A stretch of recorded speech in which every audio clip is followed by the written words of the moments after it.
Hi everyone, this is Marianne and welcome to a series on my channel called 5 Minute Book Talk, in which I take roughly 5 minutes to talk about a book that I have read while I flip through the book. And today I will be talking about the novel Whale Fall, written by Elizabeth O'Connor, released only in 2024, and it is also her debut novel. The novel is set in the late 1930s in a small island near Wales, and the main character is a young woman named Maud living in the island with her father and her younger sister. But at this point, I have to mention that this video will have spoilers.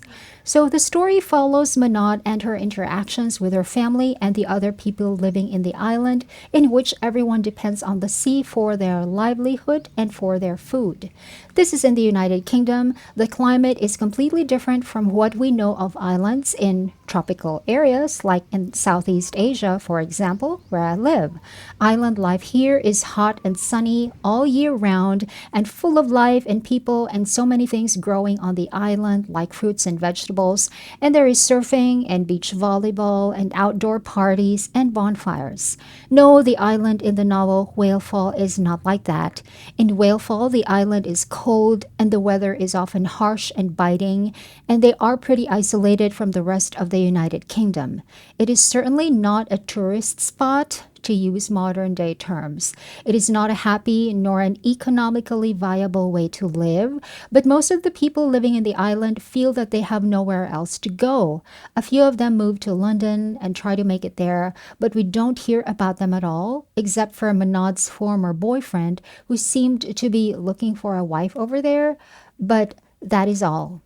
In the island, the houses are old and gray, and the people don't go swimming in the sea because, despite them being fishermen, they actually don't know how to swim. So they stay in their boats all the time. No one actually goes into the water except in the shallow parts. All in all, the atmosphere in the island is presented as very cold, even during the summer months, and the coldness seems to have crept into the hearts of everyone living in the island. This is the atmosphere in the entire novel.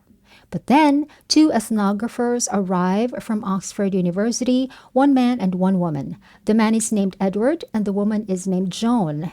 Edward and Joan say that they are there to document life in the island so that more people can know about them. And so they do their research, eventually hiring Maud as their assistant, and Maud does her job.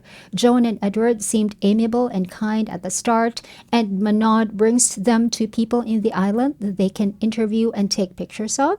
She allows them to record her singing some island songs, and she even lets them borrow all of the embroidery that she has done about life in the island to help them write an accurate report as possible about life in the island. But over time, we are shown that Joan and Edward are actually not interested in writing an accurate report. Instead, they make some of the islanders act in completely inaccurate ways so they can take a picture of something exciting instead, though even it's not true. Instead, they make some of the islanders act in completely inaccurate ways so they can take a picture of something exciting instead, even though it's not true. Maud pointed these out to Joan and Edward, but they were dismissive of her. They did have an explanation, saying they're just tweaking the truth a tiny bit to make it more exciting for others to read, because no one wants to read a boring report. But for Maud, that is not the right way to talk about her people. And I also agree with Maud. Sensationalizing is a kind of lying.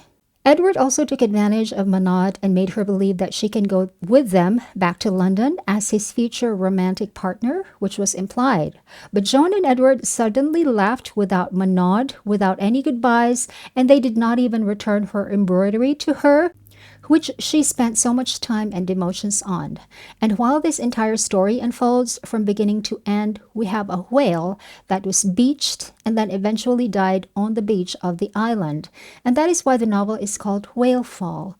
When a whale dies in the ocean, it sinks to the bottom and becomes food for other organisms underneath the ocean. It is called Whale Fall.